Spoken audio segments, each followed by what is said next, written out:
Okay, we're live. I am a few minutes later because, as you can see, I had a little one who decided it was time for a little snack. Okay, welcome. This is the astro forecast of December. My name is Patricia Panassi. And I am really excited that you're here and that you are ready to make the most out of December 2020. So I'm going to pull up my notes just to make sure that I don't miss anything. Okay, so before we can talk about December 2020, we need to talk about November 30th. We had the full moon in Gemini, which was also a lunar eclipse, and that energy really travels into the first portion of December. Actually, it travels into December for 2 weeks because it connects to the solar eclipse that we have on the 15th of December. Now, the reason why it is important to mention the lunar eclipse that we had on November 30th, is because whenever the eclipse portal opens, we are invited to really go into this deeper dive and really explore different areas. Because when you come to think about it, a full moon usually is when the moon is super bright, it is shining. But when there's a lunar eclipse, the Earth is between the sun and the moon, so it's blocking it for just a moment. And instead of seeing the light, there is darkness. So the way that you can look at it, the way that you can look at eclipses in general, is seeing where you are shying away from standing in your light and how you're dealing with your shadows. The same applies to the solar eclipse, when the sun is out bright, and then all of a sudden the moon is in between the earth and the sun. And then it casts a small shadow. It's not a complete total eclipse, but there is a partial eclipse happening. So in the middle of the day, there is all of a sudden, there's darkness. Again, it flips the things around. Instead of light, there is darkness. So this 2-week portal that has opened, that we call the eclipse season, is really an invitation to you to go within and to see where you have been ignoring your light, but also how you behave in the dark. And I hope that you think about that for a moment, not just for a moment. It's even better to journal about it. To think about how you act in the dark. What if there's no light? What is your reaction? What is your initial reaction? And if you are afraid, if you have fear, what do you fear? What are you scared about? What is it that creates that fear? How can you work with that fear? So that's something that you could take into consideration, because in general, the first 2 weeks of December are relatively smooth. Let me just drink some tea before I get to the good part. So the first thing is on December 10th, we have the Sun in Sagittarius trining Mars in Aries. That's a really good day to get a lot of things done.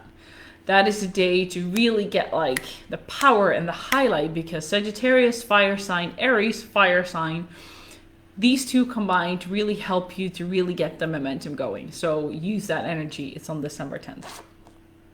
Then we have the new moon solar eclipse at 23 degrees Sagittarius on December 15th. It happens at 11:17 a.m. Eastern Central Time and at 5:17 Central European Time. Now, normally Sagittarius it's the archer. So when it aims, it has a good clear shot and it shoots its arrow. But there's a solar eclipse. So hold off on setting intentions because, excuse me, because your vision can be blurred. Again, what I mentioned about the eclipse, instead of having the bright light, there is a shadow casted on the sun. So it will be harder to find the truth, the reality, the desires that you really wanting to put forward.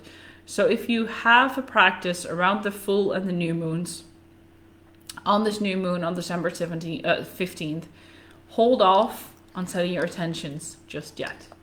Don't go there yet. Wait a little bit and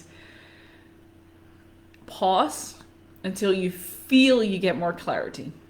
Because the eclipse gives you less clarity.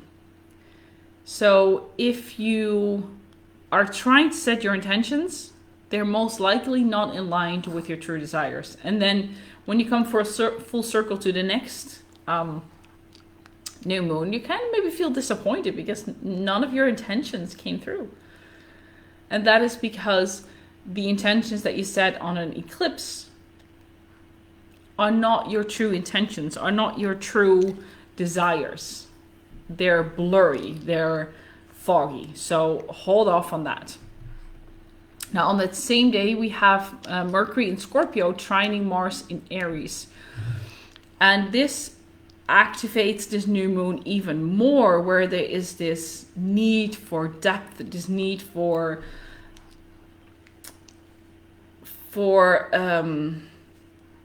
a deeper understanding of the darker layers of ourselves. Then on the 17th of December, we have Saturn entering Aquarius. Now it did enter Aquarius back, I believe, in June. Then it went retrograde back in Capricorn again, and now it's starting to station in Aquarius for the next, I believe, 3 years it is, because it's quite a long run that it's going to make in Aquarius. So we're entering this new phase, this new way of looking at structures. So the bearer of karma moves into the revolutionary, the quirky revolutionary. And what happens is that possibilities will open up. Things will start to shift in a very different way. Actually, Saturn is the ancient ruler of Aquarius. Modern ruler is Uranus. The ancient ruler is Saturn. So it's still sort of at home in its own sign. But where Capricorn was like the structure, the discipline, the kind of like the strict way of doing things, Aquarius kind of opens that up to a whole new realm of possibilities. And then 3 days later, on December 19th, we have Jupiter entering Aquarius. An expansive Jupiter leaving the responsible Capricorn to go into the rebellious Aquarius. And this is really going to bring the next year, 2021, into a new light where we are seeing things in a different way. We're opening up possibilities that we didn't even think were possible. Now, Jupiter doesn't stay in Aquarius that long. It, at the top of my head, it moves into Pisces in May. Next year, it will retrograde a little bit back, and then it goes forward again. But the run of Jupiter in Aquarius is a little bit short, but we can really expect radical shifts, revolutionary shifts in our society, in the way that we see the world. Then on December 21st, the big event of the year. Actually, also not really, because this whole year has been building up to this event. And at the beginning of 2020, I marked this date as very important, not realizing that the amount of work that we already did in 2020, in the previous 11 months, has really brought us to that place, that moment where we are going to be at in December. And this big thing is the great conjunction between Jupiter and Saturn in Aquarius. That is only happens every 20 years. So every 20 years, Saturn and Jupiter come together. But this is an even larger cycle of 200 years where they are in... let me just get it straight, that I'm not mixing things up. That they are coming together in Aquarius. So this doesn't happen very often. It takes about 200 years to get together at the same degree. So they are getting together at 0 degrees Aquarius. Now, when these two come together, we can expect like a huge shift and transformation, but it doesn't happen exactly on the 21st of December. We have been doing the work, so we won't see a radical big shift on the 21st of December. Simply because there have been so many shifts already. What will happen is this is the tipping point where we have been building up to this point where we feel like we're pushing against it, but we're not there yet. Then around the end of December, we will feel the tipping point where we're kind of like over the hill, where we're over the biggest obstacle. This will feel like we're going somewhere instead of like we're pushing that boulder up the hill, and we can't really see how far we still have to go, and it's hard and it's challenging and we're tired. When we're over that hill, we're like, oh, that's why we had to climb that hill. That's why we had to face those challenges. That's why we were faced with X, Y, Z. So that will happen on the 21st of December. We also have that day the sun entering Aquarius, which is the winter solstice, the shortest day of the year. And what happens is that after the shortest day of the year, we start to have an increase of daylight. We will start to see more and more the light also in our own lives, the way that you look at it. But a good practice for that day is to look at how have you embraced the increase of the darkness, and how are you going to embrace the increase of light again into your life. That's something that's really important to take into account that day. Then we're closing the month off with a full moon at 8 degrees Cancer, which happens on the 29th of December in the US and on the 30th of December in Europe and Australia. Which is really beautiful because we started the year on a Cancer full moon and we're going to end the year on a Cancer full moon as well. It might feel a bit overwhelming because of the cosmic buildup that we already had in December, and this full moon where our emotions, our feelings are highlighted. It can feel a little bit much after we had the holidays and we still have New Year coming up. It might feel a little bit much. So take very good care of yourself, and let this just be an invitation to invite even more feminine energy into your life and allowing yourself to express the emotions that you feel. And then on the last day of the year, December 31st, hello, we have a waxing moon in Leo. That's how we're ending off the year on a high note, on personal leadership, on being your own advocate, and then going into the new year.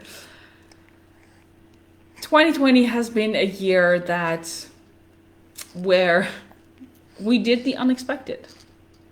And 2021, we're going to take that up a notch, but in a more mindful way. Maybe 2020 felt overwhelming and a lot of things were going on. Hopefully 2021 for you will bring more clarity, more groundedness, and an understanding of the things that you can control but also the things that you cannot control.